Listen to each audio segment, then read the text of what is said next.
Ngayong narinig mo na ang lahat, tatanggapin mo ba si Yeshua, si Yesu Kristo, ngayon o ipagpapaliban mo pa ulit?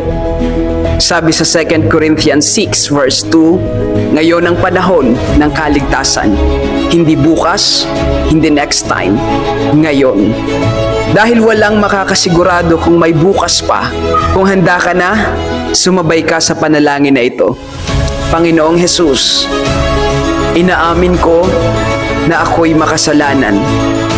Salamat sa pag-ibig mo at sa kamatayan mo sa krus para sa akin. Tinatanggap kita ngayon bilang aking Panginoon at tagapagligtas. Patawarin mo ako, linisin at baguhin mo ang aking buhay. Simula ngayon, ikaw na ang susundin ko. Amen. Ngayong narinig mo na ang lahat, tatanggapin mo ba si Yeshua, si Yesu Kristo, ngayon o ipagpapaliban mo pa ulit? Sabi sa 2 Corinthians 6 verse 2, ngayon ang panahon ng kaligtasan. Hindi bukas, hindi next time, ngayon. Dahil walang makakasigurado kung may bukas pa, kung handa ka na, sumabay ka sa panalangin na ito.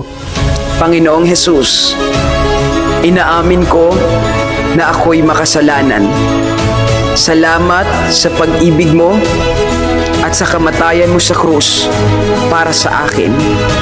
Tinatanggap kita ngayon bilang aking Panginoon at tagapagligtas.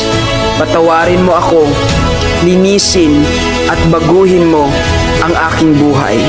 Simula ngayon, ikaw na ang susundin ko. Amen.